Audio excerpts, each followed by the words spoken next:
Welcome back to Stadia Source, your number one source for Stadia news and reviews. My name is Avery, and this is the Stadia Source Roundtable podcast. We have got a great show tonight, so let's get to it. With me on the roundtable, we've got Dan the Man. How's it going, all? We've got Dom Water Rice. Evening. We've got Miles. Hey, y'all. We've got Blue Bobs, the gaming CPA, who will be right back with us. And we've got Scarlet Stream. Oh, wait, no. Hello. Do we have Blue Bobs? Yeah, he said his camera's off. Okay. We do have Blue Bobs. He's there. I promise. He's here. Promise. He doesn't want to have everybody see that lovely face. Come on. And we've got Scarlet Stream. Hello, you Parliament of Owls. That's one of my favorite ones. It actually is. It's a good one. It is a good one. You may know our guest tonight. If you don't know our guest tonight, come on. But you may know him from his amazing shows, 143 Pixels, Nintendo Switchcraft, and of course, the legendary OG. That is Stadia Cast. It's Bill. It's me. How's it going, guys? So thrilled to have you with us tonight to discuss all the good stuff. And there was a lot of good stuff this week and even last week. So we've got a lot of stuff to talk about. But before we get started, did you know you can get the Roundtable as an actual podcast? Search for Stadia Source on Spotify, Pocket Casts, Apple Podcasts, or wherever it is that you get podcasts. Also, if you're watching us live, we want you to be a part of the conversation. Say hi in the chat. And if you want to be absolutely sure that we bring your message up during the show, use that super chat button or hit the super sticker just to give us a smiley face or whatever else that might be, and that'll show your support for Stadia Source. And last but not least, you can join Stadia Source right here on YouTube by clicking that join button down below. Members get amazing perks from exclusive community play live streams to early access videos to Stadia Source merch. So click the join button and learn about how you can become a member. And we've also been joined by, and now your mama knows. What's up, Anthony? What's going on, guys? Good to see the cowboy hat in the stream tonight. So we're so glad to have everybody here. Before we get to the news of the week, want to make sure that if you don't happen to know who Bill is, give him a little bit of an opportunity to say hi and tell us, Bill, about your Stadia history and kind of your gamer history in brief. We got a lot to talk about, so I'm going to be as brief as I can. I am an old, crusty guy who's been playing video games for a ridiculous amount of time. The first game that I ever played was Donkey Kong at my grandmother's, like the arcade game at my grandmother's bar when my mom would take me there. Like in the summertime, she would go and hang out with grandma, and I would get a fistful of quarters and get to go in the other room and play pool and shuffleboard and Donkey Kong. And I've been playing games since then, and I've been talking about games, I don't know, like 5 years, 4 years now, or maybe 5 years now. And it's now I talk about games more than I play games. No doubt for you. Well, I have to imagine everybody's subscribed to StadiaCast if you're watching us tonight. But check out Nintendo Switchcraft and 143 Pixels. Bill's not just a Stadia nerd. He likes all the games. I do. 143 Pixels is like, that's the one that is about everything. It's about, like, each episode, it's one person comes on and we talk about their favorite game. And it's always really, really fun. We just had an episode with Jeff Kanata he's been on like This Week in Tech and stuff like that from the Totally Rad show. So make sure you check that out. Very fun. And big ups to Stadia Vet Gaming, who became a brand new member. We appreciate you joining us at the silver level. We've also got your comrade in arms, Lloyd, from the other half of the StadiaCast podcast. It is a bunch of people in boxes, and they're some of my favorite people in boxes. So we're always happy to bring those in from Stadia Cats from Simba. There are no cats on our show today, but hey, you never know. We'll say hi to a bunch of folks in the chat. What's up? You got your boy Twiz in there. We've got F Tendo, your original penguin, Adam from the stream, from the reviews team. We got Roger. We got Eli. We got Gem Stadia. What's up, Gemmer? And we've got Consigno, Eddie Player One. Good to see you. And all kinds of folks that have already joined us for what is sure to be a great discussion about everything new in the good stuff universe and beyond. Before we get to the what have we been playing segment, I'm gonna go ahead and get it out of the way. We're fully aware that there's a lot of news that suddenly happened today, and we're going to address that later in the show between the news roundup and the hot topic, because this was a very big week. So we want to make sure that we get to the news of the week before we do anything else. But we'll kick it off, as we always do, with a look at what we have been playing in this past week. So we'll start this guest first. Bill, what's been on your playlist, Stadia or otherwise, this week? It's been all Stadia, of course, because we've got those demos that I'm sure we're going to spend a lot of time talking about. But other than the demos, I've been playing a ridiculous amount. Well, for me, a ridiculous amount, because I don't have a lot of time to play. But I've been playing lots of Baldur's Gate 3. That game is fire. It is amazing. I am a big fan of that one as well. I'm stuck in the I'm going to save and reload every time the roll doesn't land right, which I've probably not progressed anywhere near as far in that game as I should have. Anthony, and now your mama knows. What does your mama know you've been playing this week? Oh man, so you know me, I'm a Marvel Avengers guy, so I've been trying to level up in Marvel Avengers. They got certain things on there where you have to be a certain level in order to even play it to get certain items.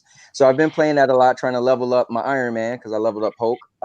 And I've been playing around with a lot of stuff. Man, listen, Pac-Man. I'm a Pac-Man fan, and so I've been playing a lot of that.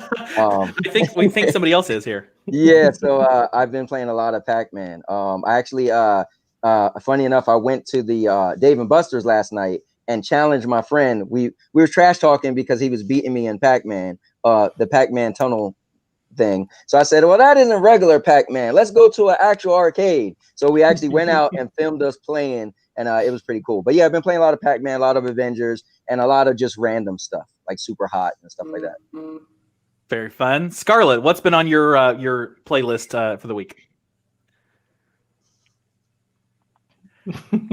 Scarlett, what have you been playing this week? Scarlett might not be caught up to us live. Oh, looks like she got a little bandwidth issues there. We'll come back to Scarlett. Blue Bob's the gaming CPA. What have you been playing this week? Just like your mama knows, been doing some Pac-Man. This will be surprising to people. I've actually not touched Gods and Monsters. Yeah, I saw that coming.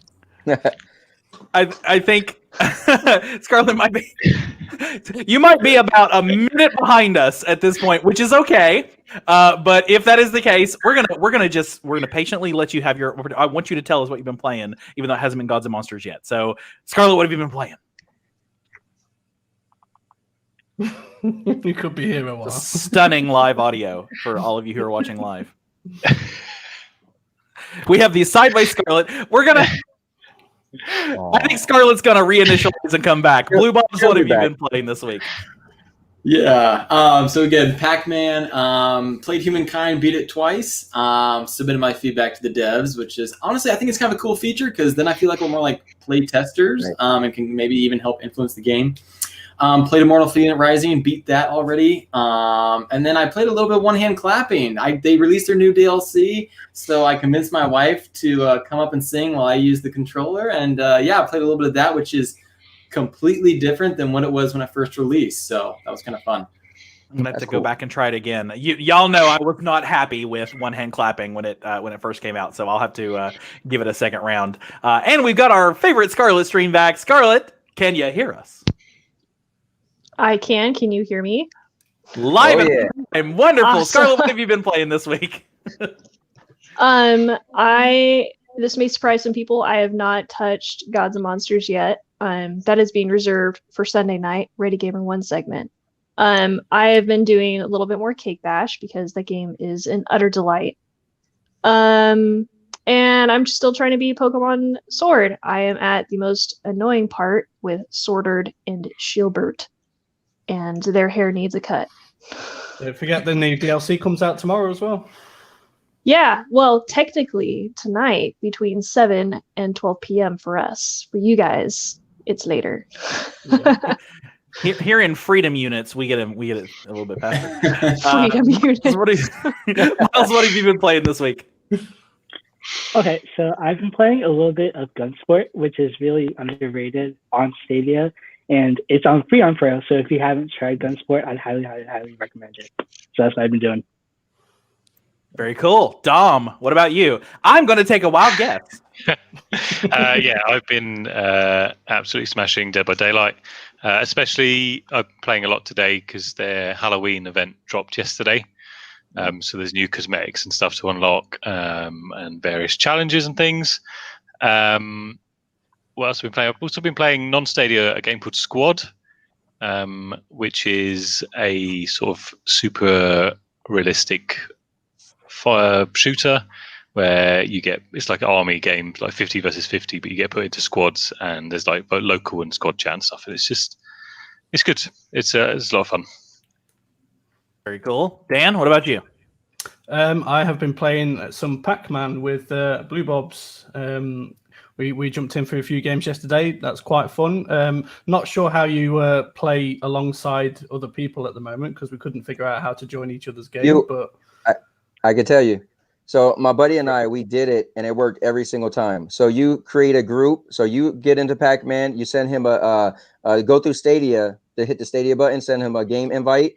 And this is weird, but all you do is you count down like 1, 2, 3, and then you guys click through the first two except like start game, and every time you'll hit the 3 buttons, the little 3 button, and it'll show that a friend of yours is also in the lobby. It worked every time, and we played probably like 10 matches. So it's a weird way to do it. Efficient way they could do that. Yeah, they got to come up with something like Bomberman, but it does work. The thing is, we have like a party system, you know. Yeah, we were sending each other game invites, and they just weren't really doing anything. They weren't putting us in a lobby. We just put it down to the fact that it was a demo. But no, it worked. Yeah. Other than that, I played a little bit more Power Rangers because after my shocking defeat from from Anthony the other week, I think I need to practice a little bit more so that I can prove that I'm not entirely rubbish at that game. But other than that, I'm prepping myself for, obviously, like I said, tomorrow's Pokemon expansion as well. Excited for that. And I really want to try some Immortals Phoenix Rising, but after the day we've had today, it's not been possible as yet. So hopefully tomorrow. Why? It's not been busy or anything today. It's been a boring day, right, Dan? Absolutely nothing has happened. As for me, I did give Pac-Man a try, and that's fun. I've always been a Pac fan of Pac-Man, and of course played a little bit more Cake Bash. It's just too adorable. It's all too adorable, and unlocking the little extra muffins and cake, it's just too adorable. But I really do like that game. And of course, a little bit more Baldur's Gate. And then I've been given the new season of Fall Guys a try, because I like Fall Guys. The little beans are adorable, and I like medieval stuff, and so that has worked out for me fairly well. Yeah, I didn't get as much time to play this week as I would normally like to, but I did enjoy what I did get to play. So let's get to the news. The news has obviously been coming hot and heavy in the past few days with good stuff. So our news roundup today is going to be divided into 4 sections. Kind of the stuff that happened pre-good stuff, and then sort of outside of good stuff. There was a couple of things that launched in the app, and then we're going to talk about each individual day of good stuff. So day one, before the good stuff, on Friday, Stadia just out of nowhere announces a huge drop of new Ubisoft games. We already knew, of course, about some of the major titles, but what we did not know about were all these kind of library games that were coming out of the library for us. So you can check out our article on StadiaSource.com, your number one source for Stadia news and reviews, where you can see the more Ubisoft titles headed to Stadia. So of course, Watch Dogs Legion we know about, but we're also getting Watch Dogs 2 and the original Watch Dogs. Valhalla we know about, but we're also getting Origins and Syndicate and Unity. Far Cry 6 we knew about, but we're also getting New Dawn and Far Cry 5. And then just a random Tom Clancy game came out of nowhere in this collection. So a lot of big titles in here. Anybody particularly enthused about any of these items coming out of the library from Ubisoft? I am. Anthony, what's on your playlist from this set? The random Tom Clancy game is Wildlands, and I had a ball with that. I gamefly a lot of things, so like I don't really buy everything, but I'll gamefly it, and then I return it. But that game was really fun. Actually, I think that game is better than the new version of it, or the new one that came out. What is the new one called? Ghost Recon? Or no? The new Ghost Recon. Breakpoint. Breakpoint, yes. Yeah. So I felt like Wildlands was better. So actually, I'm pretty excited for that. To play with it some more. It was a lot of fun. Yeah. It's like an open world military Grand Theft Auto, so to speak. Interesting combination. Bill, anything on your playlist in this set? I gotta be honest, I'm not a huge Ubisoft guy. I don't have a problem with Ubisoft stuff, but just most of their games don't appeal to me. I was incredibly surprised that Division 2 is so amazing, because I just like most of their stuff is realistic military shooters, and I can't stand that stuff. So I haven't played any of them. I haven't played Far Cry. I've heard nothing but good things. So every single game on this list is new to me. So I'm sure I'm going to find something that I'll like. And the big joke about Far Cry is that Far Cry will incinerate your GPU and your CPU and everything. So now, of course, it's just gonna be in the cloud, and we don't have to deal with that. I don't have to put the fire out then. Exactly. We don't put out fires around here. What are you talking about, Bill? Blue Bobs. Any of these things look particularly interesting to you? I mean, for me, it's not any particular game, just the fact that they're dropping more Ubisoft titles, leading to the hopeful eventual announcement of the Uplay Plus. I love all Assassin's Creed games. I haven't played all of them. I've just played the first 14 of them. I haven't necessarily played the Origins yet, but I picked up Odyssey on Stadia. Looking forward to AC Valhalla. So those games are super fun, and I did play the Watch Dogs games a couple times. Super looking forward to Legion. But yeah, I'm just more overall happy about the overall push of where this might be leading to. Yeah, I'm looking forward to the Assassin's Creed games. The Assassin's Creed Odyssey was the first game that I completed on Stadia. It was the first game I bought, the first game I completed on Stadia. And I know that the further back in the catalog you go, the less like each other they get, because they kept the very first one, they're like, it's totally about stealth. And then slowly it turned into like an adventure RPG series. And it didn't start out that way. But I am looking forward to hitting some of those ones from the catalog. And I think you're exactly right.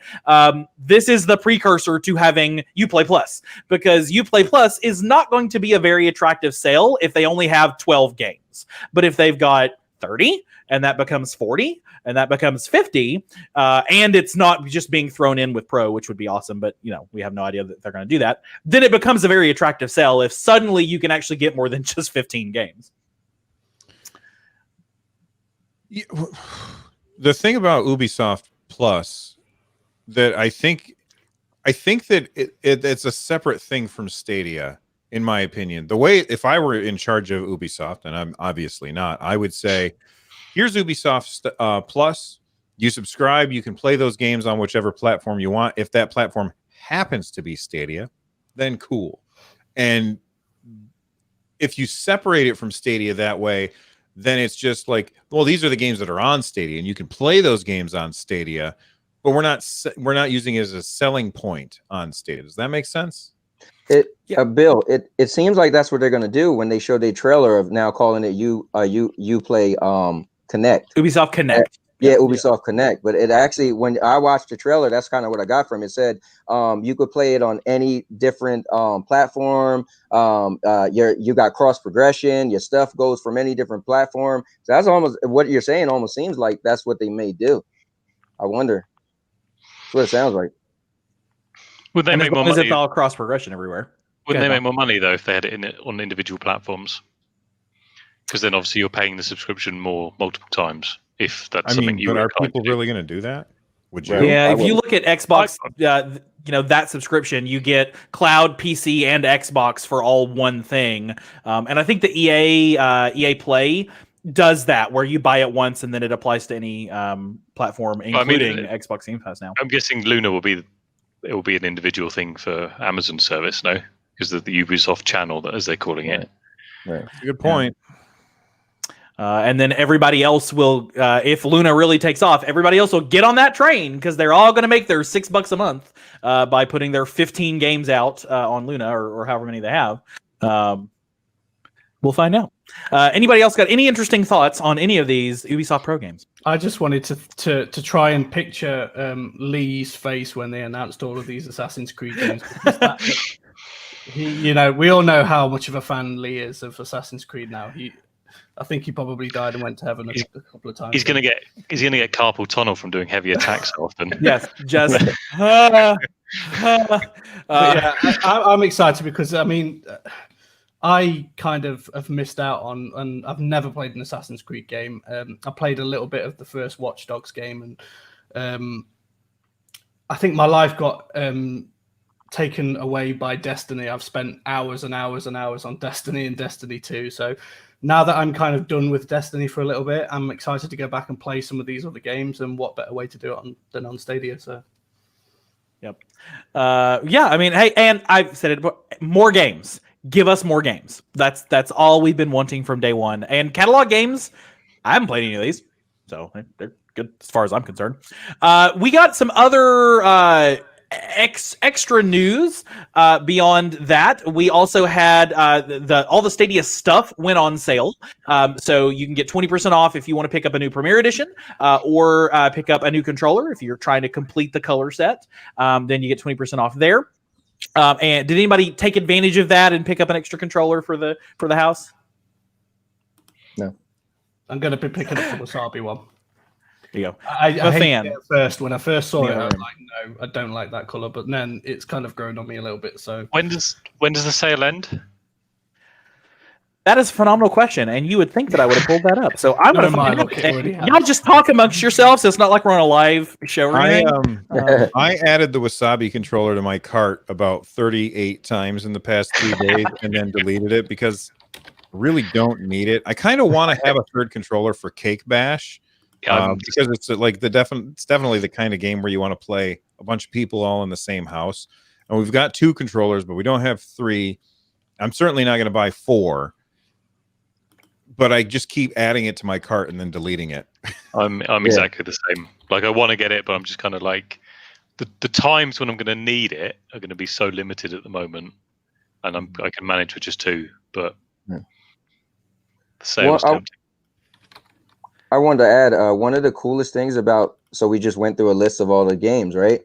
I think one of the coolest things. So imagine if you get like a Ubisoft Uplay or whatever you want to call it, Connect, right?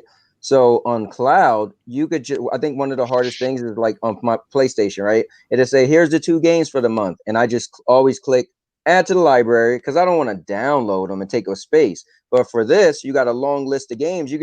You would be more like I would be more inclined to play different games I never played before. Like, for instance, I had Game Pass, and I barely played. They had a massive library of games. I barely played them. I just was like, because part of me is like, I don't want to have to download. Now I got to delete stuff. But with like, I'm gonna find myself playing so many games. Like, I never played the Far Cry series, right? But guess what? I'll play this one, and I'll play that one, and I'll play this one, because there's going to be no like, oh, I have to load it and delete stuff. So I just wanted to add that. I think that's massive about cloud gaming. Yeah. And that's become one of the key touchstones of all of their marketing lately is no downloads, no patches. Click to play. No downloads, no patches. They've said it in every trailer, even trailers for games that are not ours, like Jedi or not theirs. It's been everything. No downloads, no patches. No downloads, no patches. Over and over again. So certainly a big hit there. I cannot find their website says limited time offer. That's not useful to me, Google. I want to know how limited that time is, just in case you're watching right now. I'm sure the people at Google have nothing better to do today.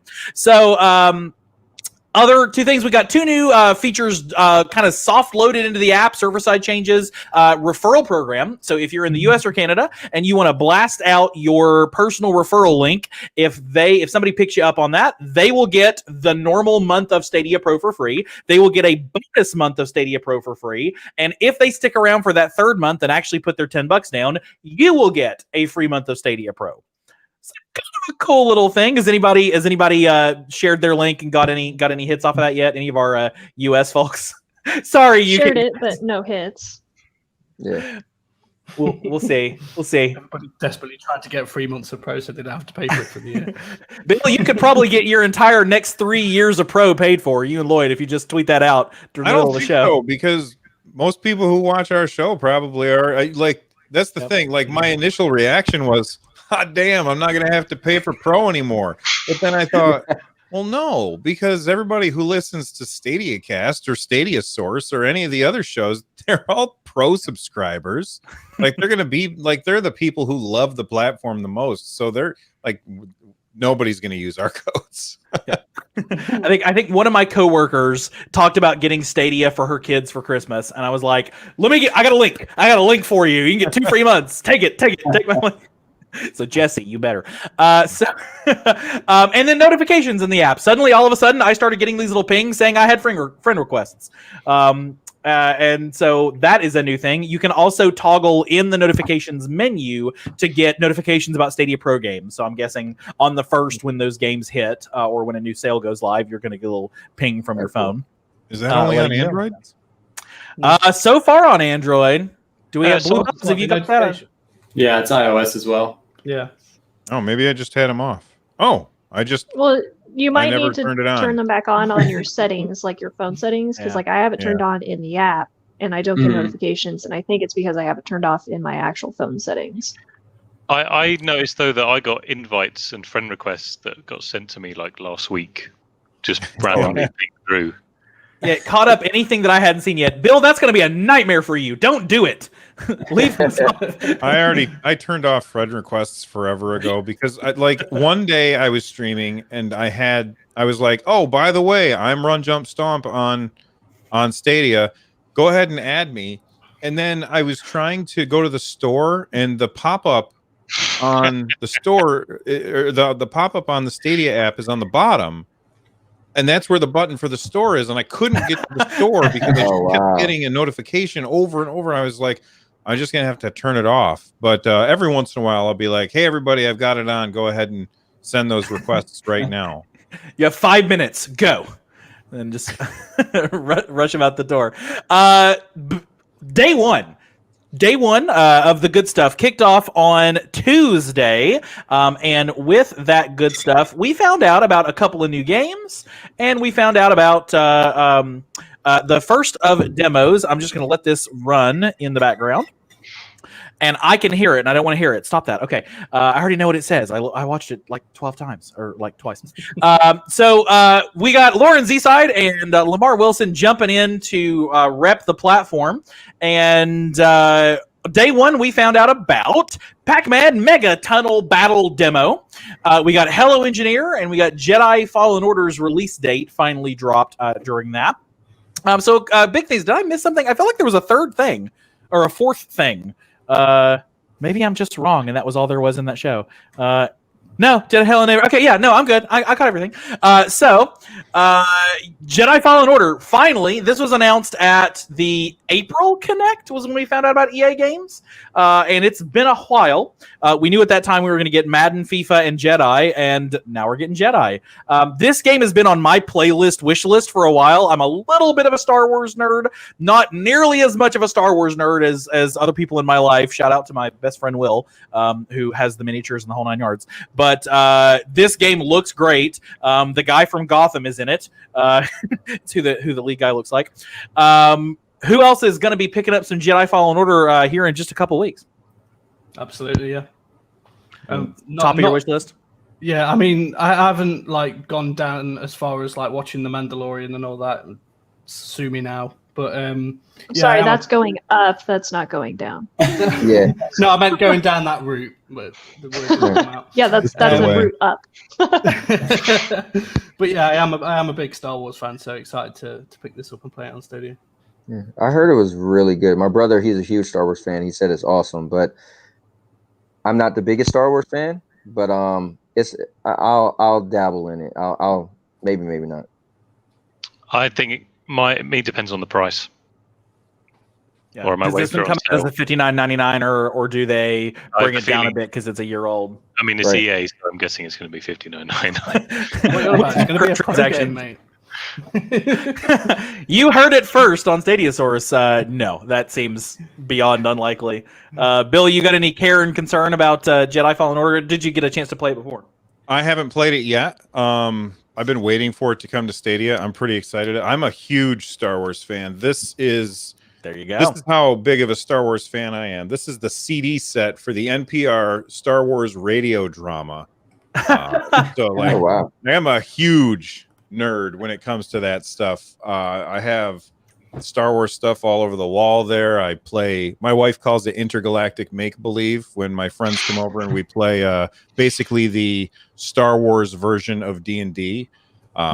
Yeah, huge Star Wars fan. Very much looking forward to that game. The only reason I haven't played it yet is because I knew it was coming to Stadia and I wanted to play it on Stadia. Yep. It's definitely on my wish list. Hello Engineer.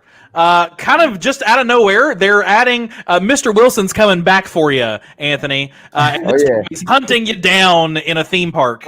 But Avery, so this time you could play with me. This time we can jump in and play. So Hello Engineer, a building, a multiplayer first building simulator game set in an abandoned theme park, set in the universe of Hello Neighbor. So as you're trying to repair stuff and make stuff work in this abandoned theme park, you're going to be chased down by I think his name is actually Mr. Cunningham, if I'm not mistaken. Somebody in the chat remind me. But we call him Mr. Wilson because that's what Anthony called him as he was shrieking and running away from him repeatedly. During we've also got Secret Neighbor rumored to be coming to Stadia and Hello Neighbor Hide and Seek as well. So One of them was confirmed, though. Hide and Seek was confirmed when Hello Neighbor was launched. Thank you. Nice. and Secret Neighbor we've only found like brief mentions of it. It hasn't actually been confirmed yet. It's the secret in the Secret Neighbor. I'm totally down for this game. I've actually not played Hello Neighbor yet. It's in my list. I just feel for Anthony because I know he loved this game. But I am totally down with like theme parks. Theme parks is my favorite thing in the world. If they release like Planet Coaster for Stadia, you're gonna lose me for a week because Roller Coaster Tycoon was the top of my everything list back in the day. So Jim in the chat saying Hide and Seek coming next week. Is it set for release next week? Or is that just a prediction? We'll find out. Jim knows things. We like Jim. So yeah, anybody else looking forward to Hello Engineer? I think Dom should be. It looks like Dead by Daylight, but Mr. Wilson's the bad guy. Yeah, man. They don't have a creepy theme park level. They have a car like a circusy thing, right? But yeah, there's a circus one. When I saw it, I was kind of like, "Oh, this is random but cool." I don't know how much I don't know. It looked very early early development. Like there wasn't a lot to it. There was just the sort of like area to build stuff, and then they were just flying around in that, and that was it. And I wonder like how complex all the systems are and stuff, how much you need to know and things like that. I don't know. It'll be cool, and I'll play it when it comes out, but it just sort of came, as you said, it came out from nowhere. Which is fun. There we go. It's almost as if we have a games list on StadiaSource.com where you can see information about games coming to the platform. So November 1st. Interesting that a game's going to release on the platform on the 1st of the month. I wonder if that $20 game is going to end up on Pro. I've always said I can't buy anything that's under $30 because it's just going to go Pro. Now, I know. Avery, I need help with this. My buddy said, do not buy Pac-Man. You know it's coming. I said, I have to have Pac-Man. So I don't know. Do I buy Pac-Man or not? Because it is that under $30. So that's the interesting thing is it's pre-order. So yeah, Bill is clearly all about the pre-order of Pac-Man. What if they did like a pre-order and then they decided to release it on Pro? Do you think they just like nobody has to pre-order now? We're just going to wipe out that, or would they really like turn down that money? Because if they're like, hey, 1,000 people just pre-ordered that, that's $20,000. All right, so here it is. I'm directly buying it because of Bill. Now, if they put it on Pro, Bill, I'm gonna be coming to you. You know, I'm totally fine with that because here's the thing: if they're not gonna put it on Pro, if they're like, I do think eventually it'll go to Pro, right. But it's not gonna launch on Pro because they're taking pre-order money. That would just be a stupid decision by them. It would make them look like a bunch of jerks. So it's not going to launch at Pro. And if you want to play the game when it comes out, just pre-order the game or buy it the day of because you don't have to pre-order because you can download or there's no download. So, but I do think that at some point next year, we'll end up getting the game as a Pro game. And you will have had all of that time to experience the fun of, eating other Pac-Men or women. I'm sold. We need a bow. Why don't they have a bow? No, is there a bow in the headset? Hold up. I was playing with my buddy. He was like, man, you got to be mad because they don't got a cowboy hat. I was like, I know. It's very obviously the number one thing they need to be adding in there. And then speaking of Pac-Man Megatunnel Battle Demo, which is a lot to say. All in one. Super Bomberman R Online, Pac-Man Mega Battle Demo. A lot of us got a chance to get in and play Pac-Man. We kind of talked. A lot of folks talked about it in the What Are We Playing segment. But anybody else got any other thoughts on Pac-Man? I will say this. And we'll talk more about it in the meta discussion later, but it seemed like day one was kind of for more casual, like other than Jedi. Pac-Man is the kind of game that attracts the people that are playing Candy Crush. Immortals, while that is super awesome and we love it, is not the game that's going to attract the people that play Candy Crush on their phone. So if you want to convince them to play something right on their cell phone, Pac-Man's probably the game to do it. Other thoughts on Pac-Man? I think that they have made a huge mistake with Pac-Man and I'm not talking about Google, I'm talking about Bandai Namco, by not making that game free. That game should be free, and they should charge for the different costumes and charge for the different courses, because this game is going to attract so many people, and the fact that you have to pay $20 to play it is going to be a detractor, I think. If the game was free, they would make a lot more money. Well, there's nothing saying that it couldn't. I mean, I know the release date's the 17th of November. We've had free games come out kind of mid-month as well that weren't necessarily your free Pro games. It could be that they've just unlocked all the cosmetics for the demo just to give you a taste of what's there and to whet your appetite. Well, no, I don't mean a Pro game. I mean a free game. Like it should just be a free game, and then charge people money for, bows and cowboy hats and all of the other stuff. Like Fortnite. This is it's perfect for the Fortnite model of monetization. And Pac-Man was not everybody's bag of chips or bag of pellets, but it was definitely an interesting game for them to come out with. Jem suggesting a Pac season pass. There we go, Pac-Man season pass. And Roger, the guy in charge of game launching with Google Assistant, must be banging his head on the wall at names like Pac-Man Megatunnel Battle, That would be a lot to try to get the Google Assistant not to screw up in the middle of that. Stadia Cast in the chat, season packs. But yeah, I think all in sum, it was a good. It was a couple of new stuff that we got on day one. Let's talk about day two. We're gonna spend more time on the meta of all of this in the hot topic tonight. I know you guys are highly surprised that we're gonna talk more about this all day, but we're gonna spend more about the meta. Day two of new games on Stadia, good stuff, brought us things that I'm going to display in full screen right here in just a sec. There we go.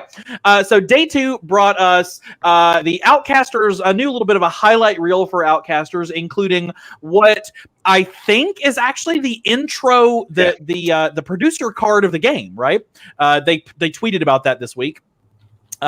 Which is kind of cool to see actually the very first game, or I guess the second game after Orcs with that Stadia Games and Entertainment logo there. And the guy walking out and be like, scream, boosh! That was adorable and was my favorite thing in the entire world.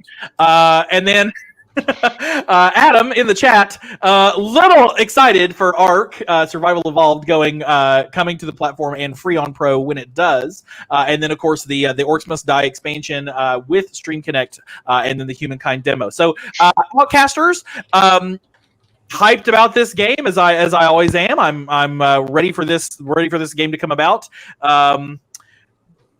Anybody see anything new or interesting about this? It was kind of interesting that they led off the show with Outcasters, because again, it is highlighting, hey guys, we have games coming. Like, we are making games too. And in fact, with Orcs Must Die later in the show, we kind of got 2 from Stadia Games and Entertainment. Anybody else thoughts on Outcasters? Their little highlight reel there. I am happy that they did what I wanted. Not that they knew this is what I wanted, or anybody knew this is what I wanted, but I'm so glad that the Ice Cream Man screams ice cream, because it is perfection. That is exactly what needed to happen for moment one. Yes. I'm looking forward to Outcasters. I think it'll be a fun. It'll be my community playground stream game for a while. I'm totally sure. Anybody else thoughts on Outcasters, or we'll jump right into Orcscasters? Do we know if it's coming to other platforms eventually? Is it a first on Stadia, or is it a only on Stadia? I think it's supposed to be first on Stadia, and eventually it'll release. I just don't know how long. It'll be interesting to see. Go ahead, Dom. Yeah. I like the game. To me, looks super fun, and I think I'm going to play a lot of it. I am anxious about player base, because at the moment with Stadia games, it seems to be the latest and greatest. Everyone plays manically for about 2 weeks, and then the population slides off fairly rapidly, which I think we saw with Bomberman. We'll probably see with Pac-Man when that comes out. And I don't want that to happen to Outcasters, where this game is fun and there isn't that many players. I don't know. Like I said, I'm excited for it, and the video was cool. It wasn't anything new. But just concerned about the future. And if it does come out on other platforms, will it have as many? Because I know they boasted that they could have like more orcs on the screen than what most of the platforms can, or is that something that we think the next generation consoles will be able to handle, and so it will come to them too? I thought he was talking about Outcasters. Yeah, we are. I was talking about. He jumped ahead. Orcs and Outcasters. I'm a minute behind, like Scarlet. more outcasting on the screen than on any other platform you could have. I mean, we can pretty safely bet that Outcasters will be free on Pro, so that'll give it a little bit of a base. And then it honestly does not look like a game. It's super fun. I'm looking forward to it. It's not a $59.99 game. Like, that's not going to be worth it. If that lands at $59.99, that's a problem. Do we think it'll be Pro?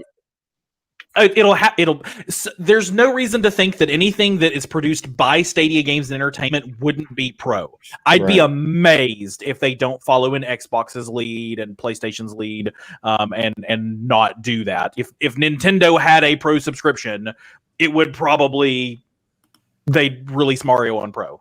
No, we got to stop trying to do that. But yeah, it's gonna be Pro. But then if it does come to other platforms, same with Orcs Must Die, eventually you're gonna end up with people playing on Xbox seeing the Splash Damage logo and then Stadia Games and Entertainment, which is going to be kind of interesting, and you're gonna wonder how many people will grumble about that. As far as the problem with population, I think that's certainly a problem now, but I think demos can fix that. And like that's probably part of the meta conversation, but the fact that we have demos for Stadia where you don't have to download anything it is huge.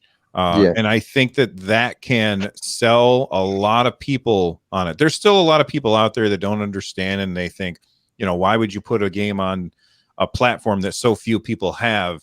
And they seem to forget that, well, no, everybody has it. You just have to pick a name. You just have to click to play and then follow the 3 steps that are required after that and go. Well, let me say one thing about that. I think what we got to sometimes be a little slick when it comes to our gaming. So let's say you like Dead by Daylight, and there's not that many people on. So for me, for instance, right, before Avengers even came out, I said, you know what? Somebody said in one of my videos, oh, the wait times on Stadia is gonna be terrible. So you know what? I created a Stadia Avengers Facebook group page. So guess what? I got people in the Discord playing right now, and they want to play with people. So I think if you just about any game, if you go on Facebook and type group page or something, there's a community of people who love that game. And if you join it, there's still people playing Anthem, Friday the 13th. I mean, I could go on these games that I used to be into. One thing I will say about Outcast I think was cool though, was they originally said that they wasn't going to be a part of the Good Day, right? So I think that was a cool, oh wow, look, they at least had a little part. That's true. They said they were not a part of Good Stuff, right. And then they released a trailer and sort of a trailer-ish, and their opening cinematic, or their producer cinematic, which is kind of Outcasters. There's a word for that. It's called liars. They're liars. Well, no. They specifically said they weren't going to be one of the demos. I know. I was being a jerk. So beyond that, yes, we're going to get to it, Adam. Ark Survival Evolved. So we're getting Ark, which is not a game that I've ever had on my radar, but it seemed like universally people were like, what? Ark? Big game. Any Ark fans on the panel? Yeah. All right. So listen. Go on, Nancy. No, just real quick. Now, when we said Pac-Man, everybody was like, "Oh, Pac-Man." We said Ark, crickets. I'm just saying. That was a previous conversation we had in our chat. I'm just saying. Dom, what are your Ark thoughts there? So I've played Ark on PlayStation. I played it a lot with friends. It's a lot of fun with friends. It's kind of a exploration, crafting, gathering materials game where you can tame dinosaurs and various other animals and dragons, and it's a weird and wonderful game. There are limitations on console, which I have the feeling Stadia won't have. For example, when I was playing on PlayStation, if you wanted to play multiplayer, unless you hosted or joined a server, you could not walk more than 100 meters away from someone. You'd be tethered basically, because it was limiting like how much the world would generate, a kind of thing. So it was a thing called tethering. So you'd have to either use another PlayStation to host a server, which you then can't play on, to then join that server, or you just have this tethering thing. So I'm guessing with the power of the cloud, Stadia won't have something like that. That seems like a lot.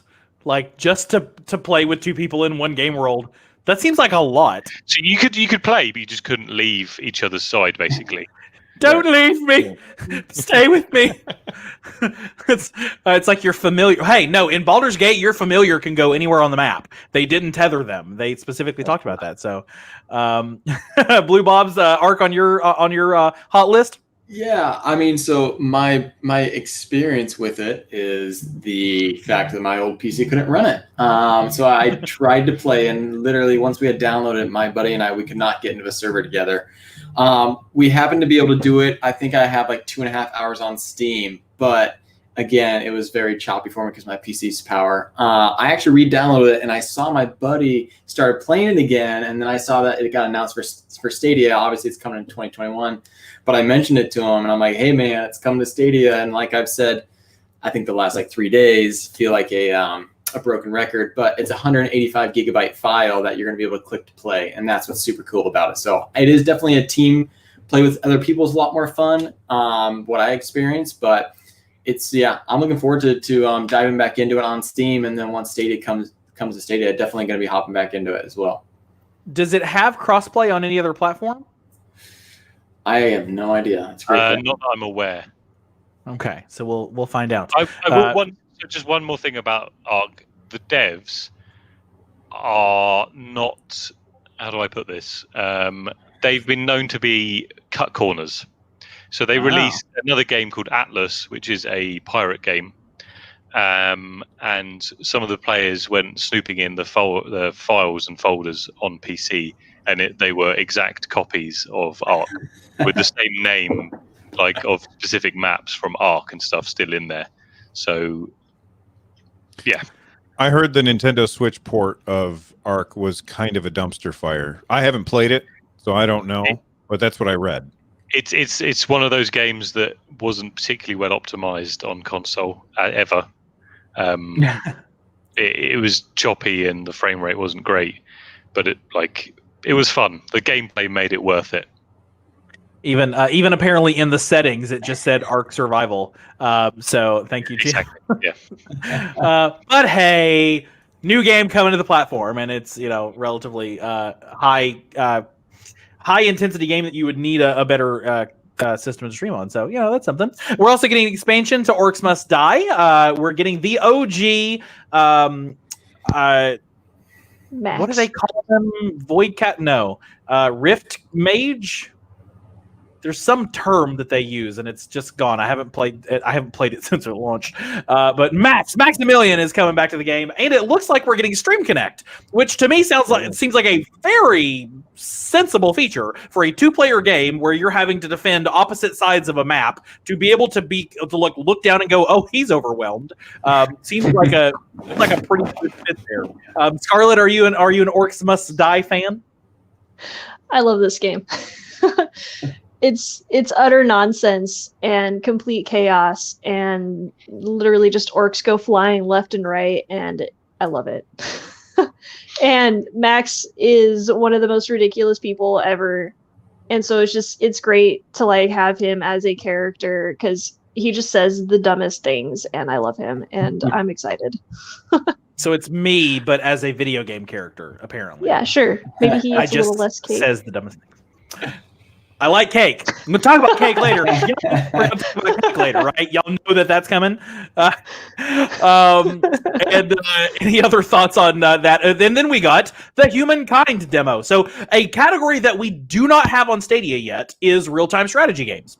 And real-time strategy games are known for Civ 6 melting your hard drive, and so having having RTS 4X games get on the platforms kind of a good step forward. And the fact that we got the demo for free in their open dev format was kind of cool. I know a couple folks have played through this yet. Who's had a chance to jump into Humankind?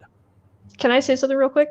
Yes, before absolutely. So my husband played for a couple of months Destiny 2 with me a couple of times, but that's only because he had the free buddy pass that came with being a founder. I'm learning that he apparently loves real-time strategy games, so he did all of those oh man, I don't remember what it was called. Age it was of one Empires? of those older. Yeah, that one. Thank you. He played that one a lot. So I told him that Humankind is coming for a 7-day demo, and he's like, I don't know what that is. It's a real-time strategy game. He was like, oh, well, that's kind of cool. So my husband, who really couldn't care less about Stadia sometimes, wants to get onto Stadia so that he can play this game, and we don't have to download anything. We don't have to do any of that. I'm like, you could just sign back into your old account. And he's like, oh, that's easy. I might try it. Yes. But it's a turn-based game, I think.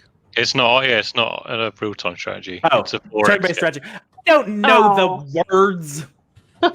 Don't tell him. More Just like let him play Civ it than anyways. Age of Empires. Okay. Well, hey, a genre that we don't have a lot of on Stadia is turn-based strategy games, and it looks like we're getting. Sorry, Has Mr. anybody? Scarlet. Well, As- it's a strategy game. Here we go. Has anybody had a chance to get in and actually play the demo so far? Blue Bobs, you went through and got your humanity going for 90 minutes? I beat it twice, actually. So played through the demo.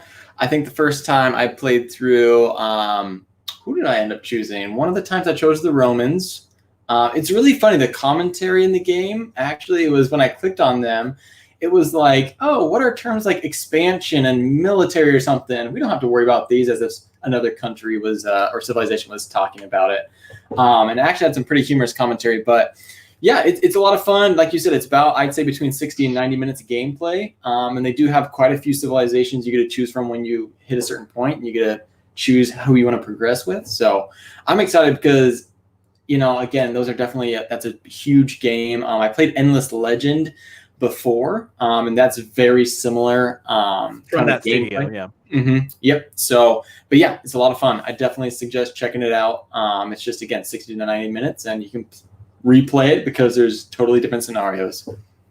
And it's free right now. Mm-hmm. So, it's a demo. I wish the demo. game came with a tutorial. Correct. I've seen a lot I of started folks say playing, and that. I was like, I don't know what to do. I'm That pretty was sure the feedback I left. I saw a dev tweet something that they were looking to get this in like ASAP. I don't know whether it was going to come part of the demo or if it's something later on, but they said they were working on it, I think. That'd be kind of fun if they were like, well, we didn't have a tutorial for the demo, so 7 more days of the demo. Have a new one. Who knows? I doubt they'll do that, but that'd be fine with me. Yeah. So, any other thoughts on day 2 of good stuff? So Right. I just want to say real quick about Orcs Must Die 3. Did they specifically say Stream Connect? Because I remember watching it and I was like, oh, it has Stream Connect now? But they never mentioned that as an actual, did they mention the feature? Or did they just show, because I wasn't sure if that was just video editing or if that was an actual feature.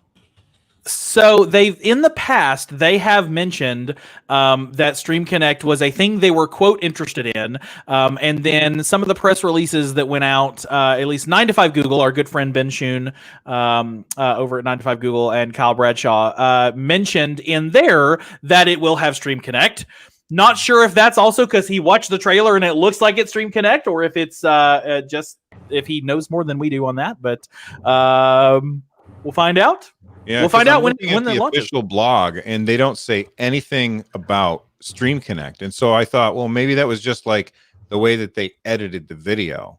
Yeah, which made me confused, and because Stream Connect is you're right, Avery, it's perfect for that game. Yeah. And Stream Connect is one of my features that I really want to take advantage of, but I don't own any Stadia games that have Stream Connect, so I always wanted to play that. So I think that's going to be pretty cool. So I'm looking forward to Uno with Stream Connect. That's basically if you're streaming Uno and you forget to hide your cards, you just gave everybody else Stream Connect for you. Yeah. Day 3 brought us to the demo. I'm going to run now and hit the button, and there we go. Day 2 brought us to Young Souls. Came out of nowhere. Kind of interesting new game. Yeah. And then Phoenix Point, which looks to be a strategy XCOM kind of style shooter alien killer. Another little bit of a trailer clip it for Baldur's Gate, and then the Immortal Phoenix Rising demo, which we knew was going to be coming, thanks to our good friends at The Verge saying things that we all kind of think they weren't supposed to, but it's okay. So we all kind of knew that was coming. So obviously, Scarlett, we're gonna start with you. I'm gonna bet that the highlight of this was Immortals Phoenix Rising trailer, kind of hidden there. Yeah. Yeah, and I know I don't sound as enthusiastic as I'm supposed to, and I apologize for that. I'm still a bit mad that it got leaked. and I wasn't able to be surprised by this because this is one of those things that I would like really excited for. I'm so excited to play this game. It's 100% up my alley, and I knew a demo was coming, and then everybody told me in other places that it was coming, and it was spoiled, and I'm mad, but I love this game. I love what they showed. I'm excited. I have it ready to go. I'm going to be playing the heck out of that demo. I may even play it like 10, 11, or 12 times. I'm that person who played like 5 hours of Dragon Quest Builders demo when it should have been done in like 30 minutes. So, you guys found a new tree. Huh? It's like, you guys, I found a new tree over in this corner. Nobody's found it yet. Yeah, nobody's seen this tree before. I love things that are, and I know everybody does this comparison, but it's so true. Breath of the Wild is one of my most favorite games ever. And Immortals Phoenix Rising, I think, is going to be one of my favorite games ever because it's also got mythology in it, and I am a big mythology nerd. I love this kind of stuff. I'm super excited. I hope everybody else is excited, and it's coming out in December, and I'm going to be playing it all day. And big shout out to Stadia Streamer for the $20 super sticker. StreamYard won't actually let you show what the sticker was, but it looks like a dancing pear with a hat that is like putting on his thing. And thank you, Streamer, for the $20 super sticker. We appreciate your support of what we're doing here at Stadia Source. That's awesome, dude. We like you. He's great. So I know we're Immortals Phoenix Rising. Anybody else? I'm going to play it. I'm definitely going to play it this weekend. Right, Saturday, I've got it lined out to play it and Humankind, and I'll probably play it twice. And I'll probably play it 3 times. So I'm definitely looking forward to that one. Anybody else jumping in on Immortals this weekend or today? Has anybody already played it? I played it for 20 minutes. I was finishing up my stream before I knew. Time had gotten away from me. I planned on playing it earlier in the stream, but I got derailed by things. So I didn't get to actually play it until about a half hour before we were starting this show. So I only played it for about 15 minutes. But what I played, well, first off, they have not shown off that this game is humorous at all in any of the trailers or anything. This is a funny game. Like, I was playing it, I was like, oh, it's very funny. And I feel like the graphics aren't quite baked in yet. Like, the world seemed like it had better lighting than the character did, is what I noticed as I was playing. But then, like, the combat felt really great. The flight felt really great. The movement of the character felt really great. It's going to be a really good game, I think. Yeah. Spoiler-free, Lou Bobs. I know you played the whole thing, right? Yep, I won't spoil anything, Scarlett, so you're good. But yeah, just like what Bill said.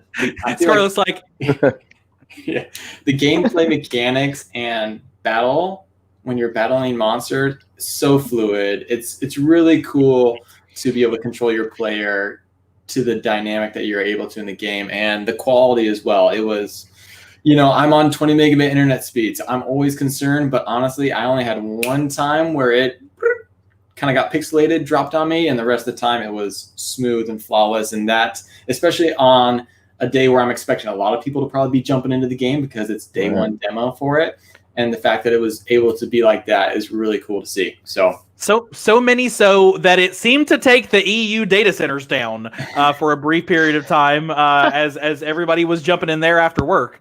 Any other? Just go for it.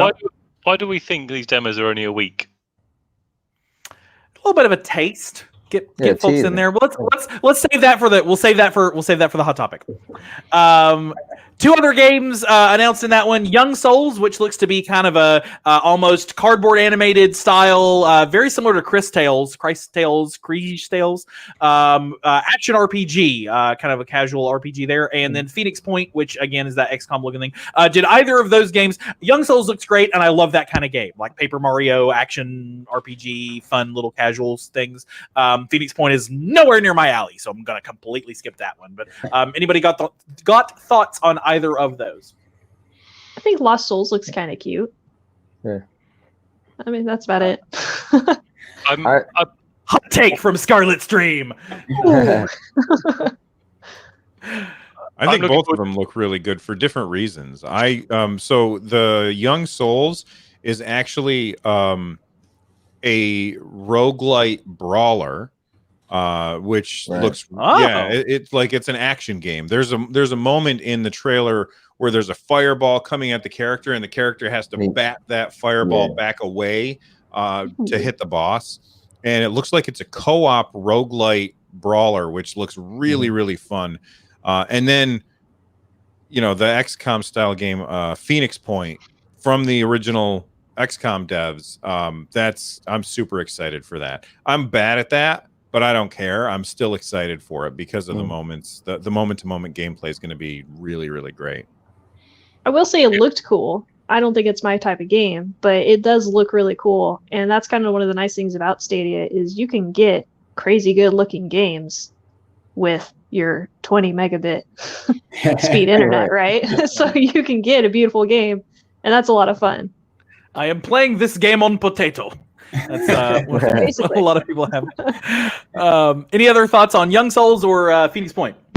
Yeah, I like brawlers. It's kind of like Bill stated. Like, I'm a fan of those. Streets of Rage, Final Fight. I mean, Scott Pilgrim versus the World that's coming out eventually, and so that did move the needle for me. Now, and it looked very story driven. I'm not sure if the story really, the teenagers trying to find the person that's missing. But then again, I was into Guilt, and when I was watching, I was like, wow, this kind of reminds me of Guilt to a point, So yeah, I'm that looks interesting to me. XCOM style game. I can't tell if the gameplay was turn based or was it actually you was actually fighting. I can't tell, but I like sci-fi stuff, so that I was a little interested in that as well. Yeah. Dan back with us. Dan, did you have any thoughts about anything from Stadia's Good Stuff Day 1, 2, or 3? We're on day 3, Dan. Are you looking forward to any of these games? I'll try and summarize it. I mean, there were some good games in there. I was personally a fan of Pac-Man. Can't wait to play games like Jedi Fallen Order and Ark as well. They're on my to play list. Overall, and this is not really that much of a popular opinion, but I feel like I kind of got a lump of coal for Christmas in some respects. But I think that's just me personally because of the games that were announced. They just don't speak to me. Overall, I think there's probably someone out there who this was absolutely the best, Christmas, birthday present, Halloween present they could have ever received. And that is probably a good transition point for that. One last piece of really quick breaking news. The dev behind the Stadium app, which was the app that briefly let you play Stadia on iOS and Android, has indicated that he has submitted something else to Apple to try to maintain and keep that app out there. So, Zach, we wish you the best of luck in getting that out there. So awesome. Thank you everybody for the news roundup. You can check out our coverage of all of the hot items that came out of our Good Stuff Week at citysource.com. Your number one source. Guys and gal, ba with the ba to bang to dang diggy diggy. It's time for the hot topic. Do you guys like that one? Is it better? I love it. Next one should be Monty Python. Eki, eki, eki. They play that in the Hot Topic stores. They play Kid Rock. That is the kind of thing that they play. So before we get into the good stuff meta, Stadia Source is we'll go ahead and get this out of the way. We are, of course, aware of all of the issues that resulted from the tweets by one of the Stadia employees that happened today. We feel like the coverage of that on social media has been very prevalent.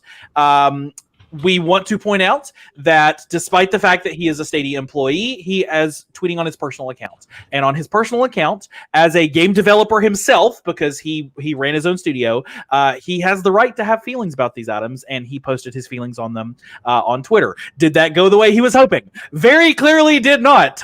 The 30,000+ retweets and comments, the number one trending on Twitter nature of this, and all of the streamers and game companies that jumped in on it, clearly indicate that maybe that tweet didn't go the way he wanted. But as far as Stadia Stadiasource is concerned, we have posted an article summarizing the issue on StadiaSource.com. You can check that out. We are not going to dogpile on this gentleman and add any more to it. We believe that you can certainly, if you want hot takes on all of that, other folks have covered that on their streams. Bill was live when it happened and had to deal with it live, so I'm not going to make him talk about it anymore either as our guest. So feel free to check out the article that we wrote summarizing it on StadiaSource.com, but we are not going to be covering it on tonight's episode. But we are going to cover the hot topic, which is our good stuff meta feelings about how the entire week went, both the lead up to the week, the promotion, and all of that kind of stuff. So good stuff. Roughly 16 minutes worth of video over the course of 3 days. Stadia did a lot of tweeting about it. Stadia.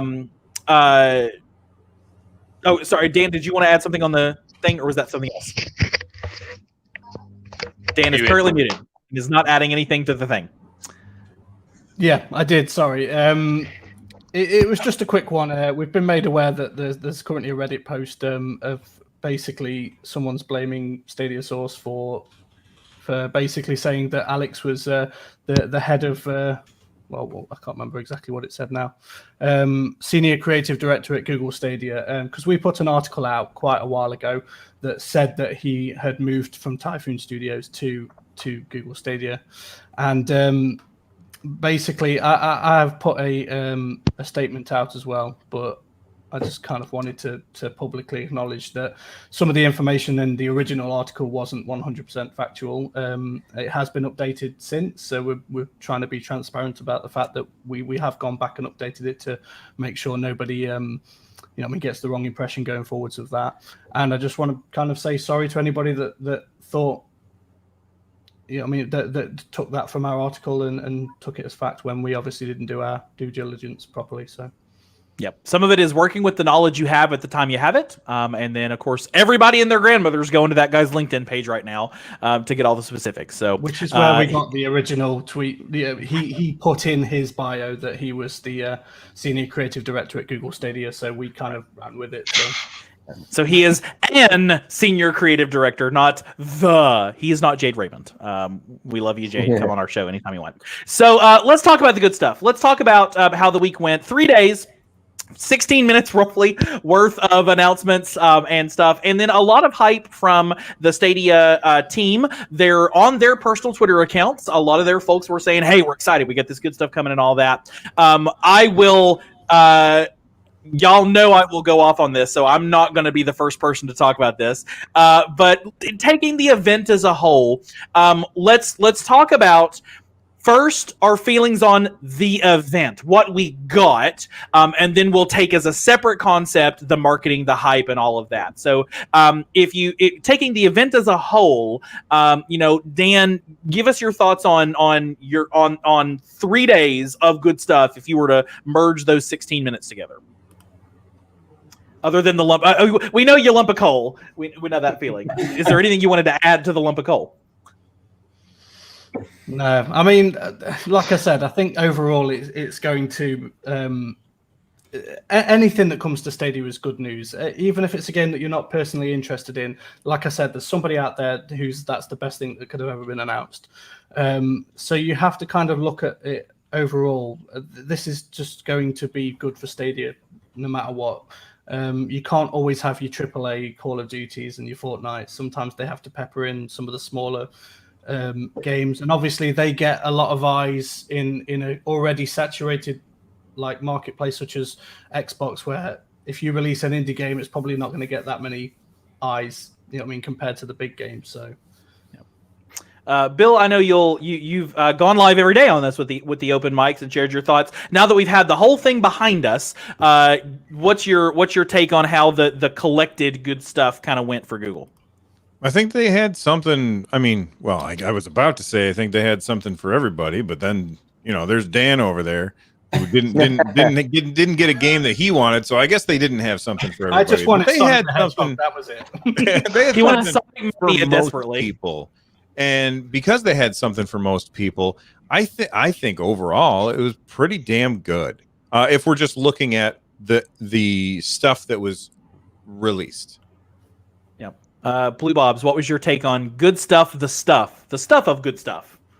Yeah, I If mean, you were to put the whole thing together. if I was to put the whole thing together, I feel like it's kind of looking at the last Connect where we just have to say non-Stadia players, the non-Stadia community. This would be, again, great information for them, great games for them to see, demos on Stadia. I don't have to pay anything. Things we already knew about because we're so highly integrated in this community that we literally are following Grace from Google and Chris from Google and seeing all of that.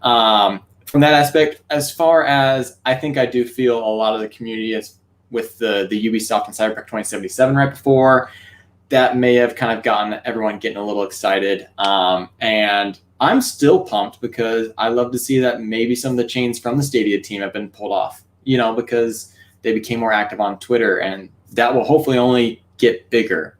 But yeah, good stuff. Maybe not the greatest, but I mean, I'm with you, Avery. I like to see the sunshine whenever I can, so I was happy. It's shining right through. You're in the Matrix again literally. today. Anybody else just want to share your thoughts on the week before we talk more on the meta? Yeah. All right. So, go ahead, Anthony. No, yeah, I just want to say that I'm more also I try to see the positive out of everything. So yeah, it was a little strange that it was 5-minute videos, but it was short and sweet when you think about it. So if it was a longer event and everything we got was all we got, you'd have been more upset, right? So you bundle in these little these little segments of 5-minute packages over 3 days, and it was pretty much, it was in that way I feel like you don't feel as bad. Yes, I'm with Scarlett. The worst thing that happened was taking the wind out of the sail. What do you say, Avery? Taking the wind out of the sails. Yeah. Because it would have been nice if we could have anchored. The anchor would have been, and you got Phoenix, Rising, bam. But to be honest, the good stuff for me was good, especially when I look at it. Well, it was only 5. Like, what did you want out of 5-minute, 5-minute things? And for that, I thought it was good stuff. Yep. Yeah. Go ahead, Scarlett. I'll say it was good stuff. I don't think it needed to be 3 days of good stuff because it wasn't really 3 days. My husband compared it to how Nintendo does their directs, and then they have their direct minis, and then they have their nindies. That one's really hard to say. And Nintendo can get away with that because they just stuff like 30 different things into a 15-minute video. And with this, I don't know, maybe I think Nintendo has kind of set the bar for me of how video presentations are supposed to be, which is maybe unfair because Nintendo is like the deity of gaming. They're really good at what they do. So I think for Stadia, this was good stuff. I don't think it needed to be 3 separate days. I think it would have been much more exciting for people to have watched a 15-minute video of all of that instead of breaking it up. And especially after the Cyberpunk announcement, I'm not a Cyberpunk player, but I can appreciate and understand what it's bringing to the community, especially being a day one game. So then they're like, yeah, so Cyberpunk, and we're also going to announce other stuff. It's like, ooh, well, Cyberpunk is here, so the good stuff is going to be like here, right? But it was more like here, which isn't down there, but it's here, it's underneath. That was one of the challenges kicking off this week with, and they didn't. They were not tied in any way, but that doesn't mean that you don't form a narrative in your head that it was, Cyberpunk, we're never going to, it's day and date. And then, Ubisoft is getting us like 20 things out of the catalog. And then good stuff, which was good stuff. Good stuff. But it wasn't. It was good stuff. Yeah. I think they made a mistake saying they had 3 days of announcements when the days were 5 minutes. Like they had announcements. I think Dan can understand 3 this. days. I think Dan can understand this. It's like Community Day in Pokemon Go. It's not a day; it's a lunch break. So it's not a day of stuff. I wonder though. Go ahead. Oh no, I was just real quick. I was going to say, I wonder, like how sweet of the deal it would have been if they had all the Ubisoft stuff and Cyberpunk in it. But obviously these was pre-recorded videos, right? So I wonder what was the disconnect and what information did they get when? Because yes, if they added all of that in the good stuff, we probably all would be thinking it was a little more here, right? But I'm curious on the back end, how did that play a role on when they got what information from different organizations and they couldn't put that information in these 3 pre-recorded videos, you know? Yeah, I mean these kind of things take time, and this video with Lamar Wilson and with Lauren were not filmed last week. They were probably filmed 2 or 3 or 4 weeks ago, maybe not like 3 months ago, but you know, a couple weeks back. And then you got to do the editing, and you got to do the prep, and you got to do all that stuff, and then you got to make sure that the game demos are actually going to launch on time. Because if you're putting them in a video, you got to be real sure they're going to launch, or you have to recut that video very quickly. Yeah. So it could very well be possible that CD Projekt Red, you know, these videos were in the can on a Google Drive folder somewhere, and CD Projekt Red said, we're ready to sign that contract and release that knowledge. And they said, okay, let's just go ahead and get it out there. And then, you know, Ubisoft said, yep, nope, we're hitting our targets on this games. Go ahead and put them in a post. And they said, okay, let's get the post out there. I don't know, because we've seen other people do like these like short little things. I mean, they're just sitting at their home at their desk, and you know, it's a mess behind them and their kids are running around, and they're like, hey, we got something cool to announce to you guys. And it was like, ooh, yay. Like, I just don't see, this is Google we're talking about. And while Stadia is its own branch, it's still Google. They could have come out with even just another like 2-minute video, maybe even just Phil saying like, hey, you know, I'm that bald guy. Let's talk about Cyberpunk. Yeah, but no, that guy's in the middle. It's no, well, Bill. I'm sorry, you got plenty here.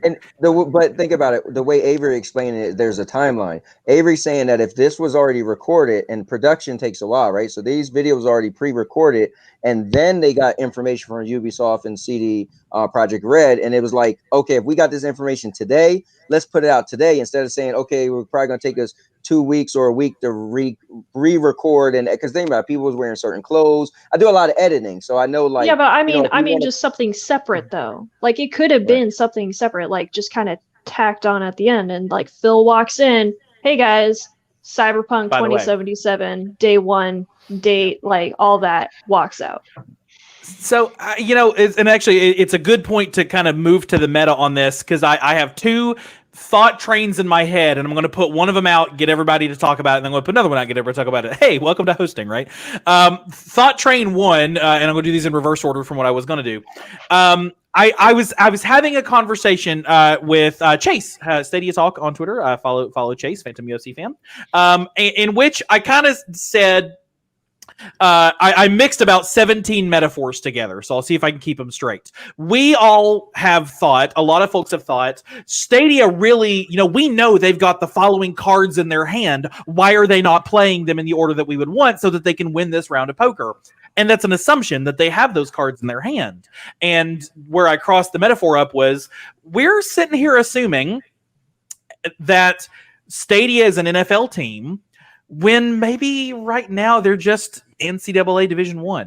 They're not pro league, and we'd like them to be. It'd be real nice if these people that they're paying 7-figure salaries to, or high 6-figure salaries, were bringing to the table a level of competence is not the right word, because I don't think anybody is incompetent. But if their input matched the level of expectation that we have, and I think that we're seeing an escalation, we're seeing an upward trend, but I don't know that Stadia has given us at any point in the last year and a half an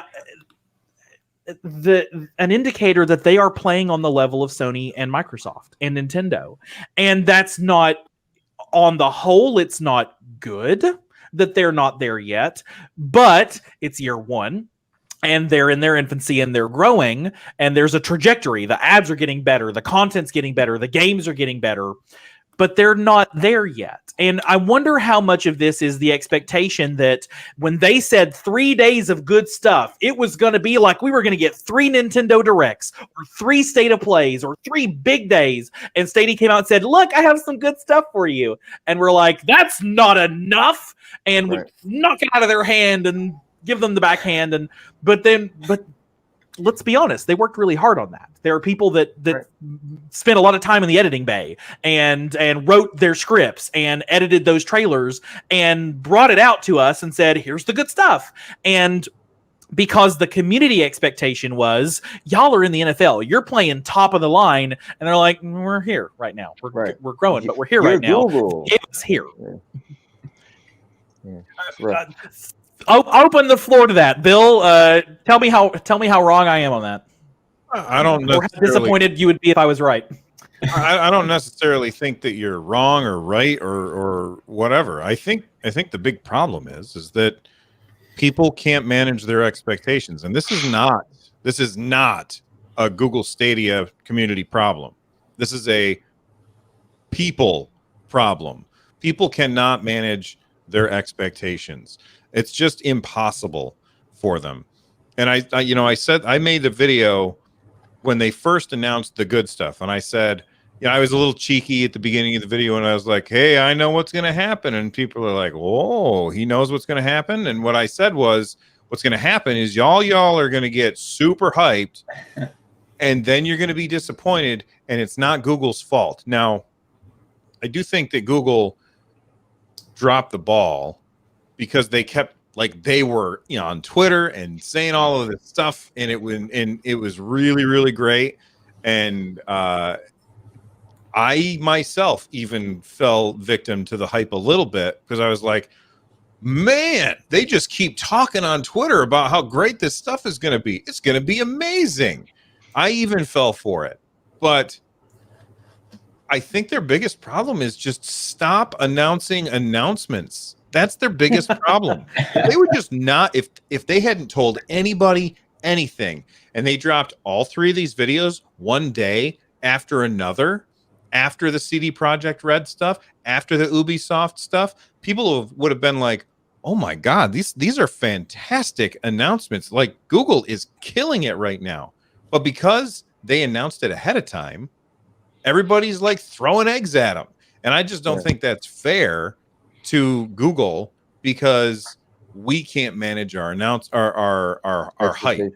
Yeah. And it's not like Nintendo does not tell you a week before the Direct. Nintendo, you're lucky to find out a half an hour before the Direct. There's a tweet that goes up that says, click on our YouTube channel for a Direct in 10 minutes. And you're like, what the heck? And it just comes out of nowhere. Scarlett, I know that we've talked about kind of the marketing side of this. What's your thoughts on the meta here and the hype and the community expectations? Well, marketing is hard in general.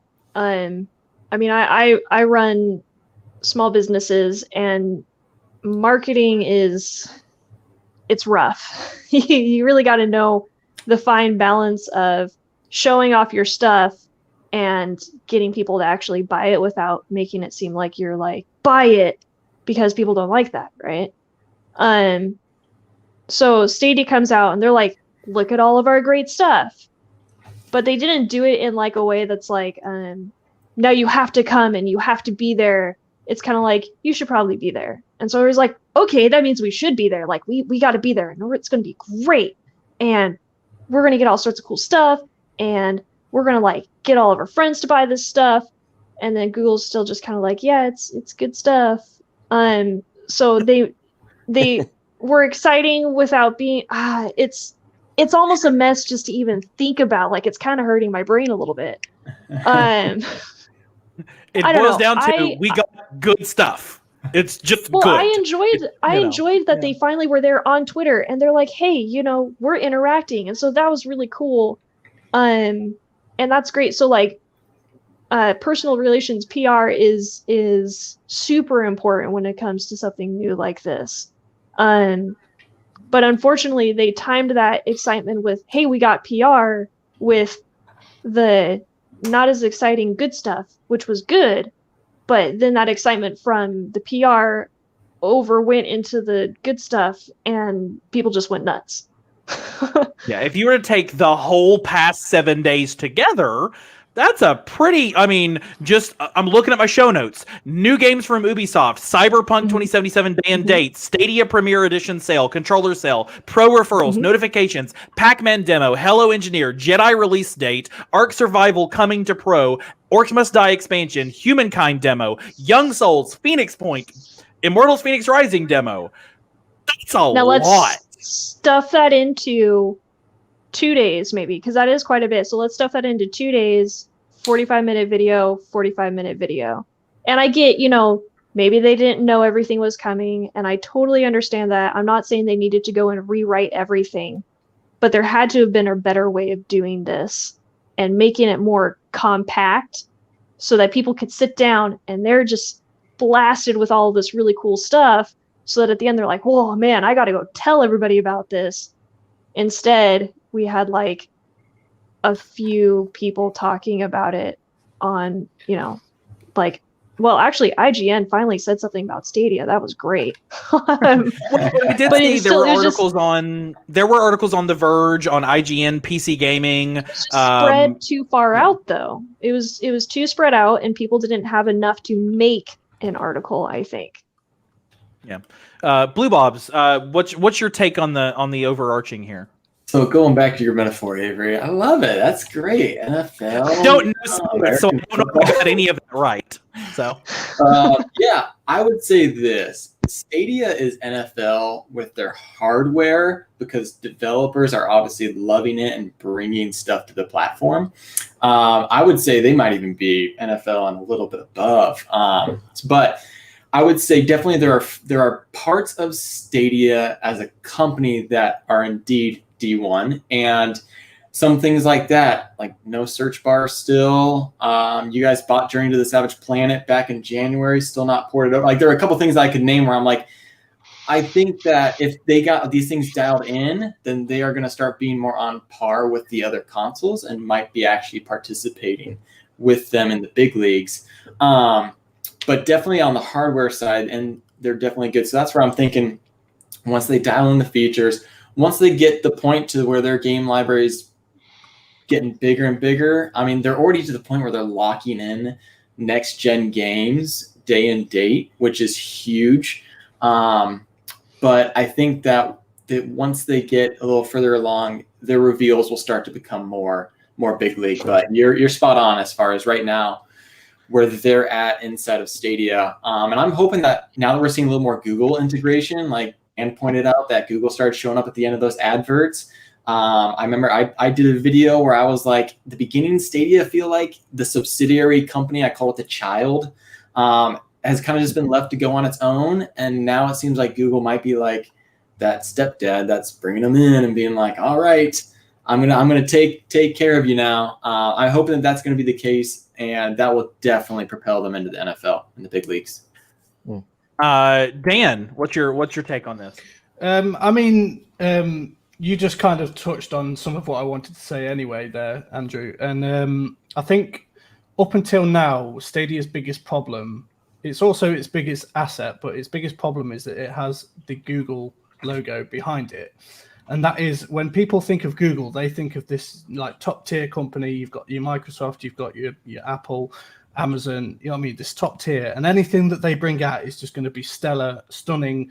But they have to learn, they have to grow from the bottom up, just as everybody else had. When Xbox first came out and the Xbox One, they had problems, and they've had to obviously overcome them and learn from them, and now they're brilliant at what they do. So we need to give Stadia that chance to learn from the mistakes and grow, and not expect too much from them just because they are this massively multi-billion pound company or whatever. It's Google is huge. Stadia is not huge. Yeah. Google is huge. Alphabet is huge. Right. But that doesn't mean that the team working on, Waymo is huge, but they've had certainly more time on it. Dom, jump in here. What's your thoughts on this? Like I said this on Twitter earlier, I think this whole good stuff event was bigger picture stuff. This was the first time on Stadia we've had something truly free, like not needing, like the Pro is just a trial, yeah, that you can have the 1 month for free. the demos, I think, are something we're going to see more often. It's something I think people will. It's something that the platform can offer. Like people can just try it there and then. I don't need to sign up for Pro to put my credit card in. I don't need to do any of that. People can be like, "Hey, I'm going to try this game. Does Stadia work for me?" Yes. Oh, that's quite cool. Oh, wow, this actually works better than I thought. I read it was terrible. It's all bigger picture stuff, and it's just it takes time to build a platform. It takes time to get this community going. And as Bill said earlier, people just like the slightest hype, and it becomes a hype train, and everyone's just like, all aboard! Woo! This is going to be incredible. They're going to be dropping. I'm sorry, but that is the wimpiest way to all aboard. Woo! Woo! If that was the Stadia hype train, we wouldn't have all these problems. As I said, to me, this like when the event finished today, I was kind of like, meh. That was kind of average. Like there was some cool stuff. There was some like the Baldur's Gate stuff was a bit weird, and there weren't as many announcements as I was hoping. And like this is the first event I feel like the Stadia Twitter people actually spoke about openly. Like Justin Uberti's got like one of the engineering guys, and he was like excited about it. And that caught me on like my own hype train. As I said, I think it's all just bigger picture stuff that will lead on to better and brighter things. Yeah, I do feel, and these people make a lot more money than me, so I don't have to pity them at all. But I do. There's part of me that if you've ever worked on a big project and you have poured your sweat and tears into it, and you think it's amazing, and you present it to the world, and the world says nope.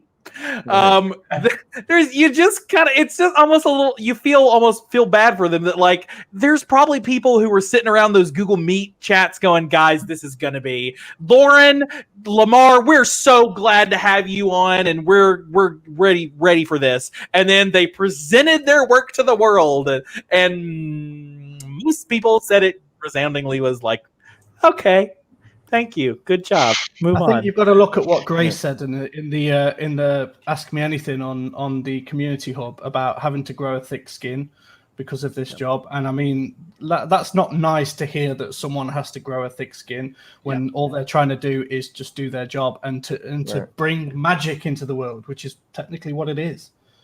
Yeah, and I've seen the I had a Nintendo Switch and I sold it, but I had one. Sorry, Bill, it's gone now. But you go look at like the Nintendo Switch subreddit on the day of a direct, and there are just as many people going, "Oh my god, that's an awesome game," and people going, "I don't care anything at all about that game. That was pointless, and why did you even make a show out of that?" So, it's 6 one, half dozen the other, and not everything's going to be to everybody's taste. Anthony, give me. I was just going to say quickly, gamers are incredibly fickle and impatient and toxic. Well, not all gamers, but it's a toxic community. Like gamers with a capital G. Like it's pinch of salt. Yeah. Anthony, jump in here with your thoughts as we're wrapping up. Yep, 2 quick things. One, it really sucked that they didn't announce YouTube streaming, but it is what it is. So Anthony owes me a pizza now, everybody. Yes, we like to have a lot of fun at Stadia. I don't want to have to eat that pizza because I would have liked to have seen streaming. And then the second thing is, go ahead. What'd you say, Dan? I was going to say he should eat that pizza on stream just to. I just wanted YouTube, and I can't, and now I have to eat it. The second thing is, I think this could have been all solved if they said one simple thing.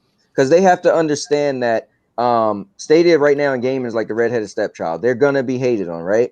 If they would have simply said, guys, we're putting out a 3-day, important word, mini event, then people would be like, oh, 5 minutes is very small, mini.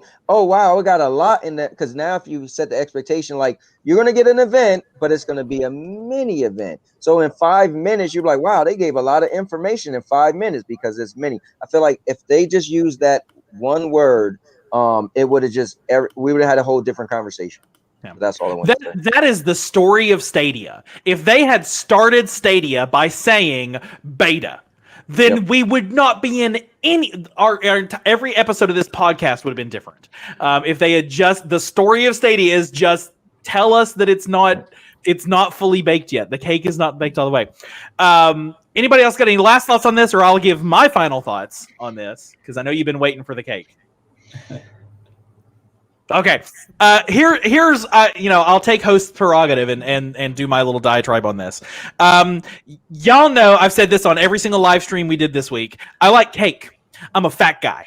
Fat guys like cake. Love me some cake. Confetti cake in particular is my favorite. Give me a good old birthday cake with the sprinkles, funfetti. Yeah, boy, I'm gonna go ham on that cake. And I would love it if you gave me a cake. I will take the whole cake, and chances are that cake will be eaten. But if you give me a slice of cake, I get cake. I also got cake. It's wonderful. Now I have cake today. That's what Stadia did this week, in my opinion. Stadia may have set up everybody's expectations to be we're getting the whole dang bakery, but what we ended up getting were 3 nice little slices of cake. Good cake. Good stuff. Maybe not great stuff, not bad stuff. Nobody could say any of this was, it's not everything's to everybody's cup of tea, but not bad stuff, but good stuff. Somebody can. Somebody will.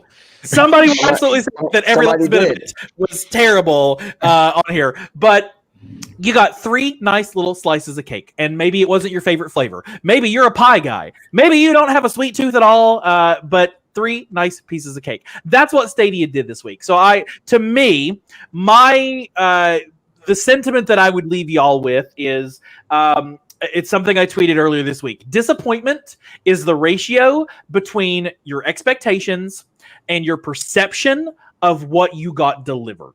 So if either of those things are off, the math doesn't work out anymore. If your expectations were way high and you got delivered this, doesn't work. If what got delivered was not to your liking and your expectations were here, not going to work. So that's why there's disappointment in the community, because either your expectations were too high or what you got put out this week was not to your taste.